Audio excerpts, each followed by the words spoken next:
नमस्कार साथियों, मैं पंकज यादव आप सभी का आपके अपने इस यूट्यूब चैनल पर स्वागत करता हूं।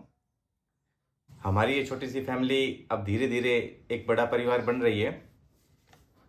देखिए, काफ़ी साथियों के कमेंट्स, मैसेज इंस्टा पर भी मेरे पास मैसेज आते रहते हैं कि सर मुझे इंग्लिश नहीं आ रही।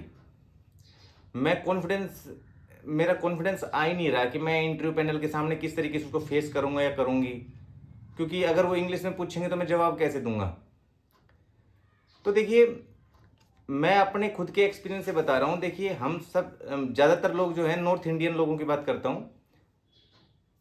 वो लोग इंग्लिश में ऐसा नहीं कि बहुत फ्लुएंट है।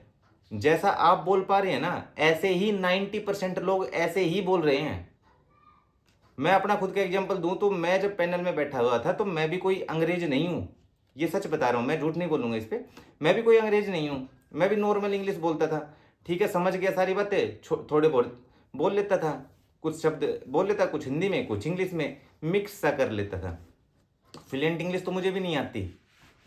तो इंग्लिश की वजह से अगर आप ये सोच रहे हैं कि इंग्लिश की वजह से आप कॉन्फिडेंस लेवल आपका लो हो गया, तो ऐसा मत सोचिए। English just a language. आपको सिर्फ अपनी बात रखनी है। आप हिंदी में रखिए, इंग्लिश में रखिए, जैसे भी रखिए, आप जिसमें कॉन्फिडेंट हैं उस भाषा में रखिए अपनी बात। और अगर वो आपके लिए इंग्लिश का प्रेशर बनाए तो, और आपको नहीं आती, तो आप सीधा बोल दीजिए कि सर या मैम मुझे इंग्लिश नहीं आ पा रही है, मैं अपनी बातें नहीं रख पा रहा। तो ऐसा नहीं है कि वो आपको कोई फांसी पे लगा देंगे आपको। ऐसा कुछ नहीं होगा। वो समझते हैं, वो भी समझते हैं इन चीज़ों को। और एक बात और बताता हूँ आपको कि केवीएस के अंदर या एनवीएस के अंदर जहां पे भी है, यहां पर जो काम हो रहे हैं ना, ज्यादातर काम 80 से 90% काम हिंदी में ही होते हैं। जो भी आगे से लेटर वगैरह आते हैं वो सब हिंदी में चलता है काम। तो आप इस चीज को समझिए, सरकार ही प्रमोट कर रही है तो आप डरने की जरूरत क्या है? आपको हिंदी बोलने में कोई झिझक नहीं होनी चाहिए। हाँ, सिर्फ ये जरूर है कि वो आपका कॉन्फिडेंस देखेंगे कि आप सिचुएशन को टैकल कैसे कर रहे हैं। अगर मैं आपके ऊपर एक सिचुएशन दे दी मैंने आपको कि इंग्लिश बोलिए, अब एकदम से आपके ऊपर प्रेशर आ गया, अगर आप वहां टूट गए तो बात अलग है। नहीं आती तो सीधे से मान लीजिए इस बात को कि सर नहीं आती मुझे, मैं हिंदी में बात करूंगा या हिंदी में जवाब दे पाऊंगा मैं आपकी बातों को, कोई दिक्कत नहीं है। 2 नंबर काट लेगा, इससे ज्यादा क्या कर लेगा? समझ गए? लेकिन वहां बात इसी चीज की है कि कॉन्फिडेंस किस तरीके से आप कॉन्फिडेंस के साथ इन चीजों को टैकल करेंगे। इंग्लिश सिर्फ इतना करेगी, आपका कॉन्फिडेंस बढ़ा देगी कि हाँ मैं बोल दूंगा।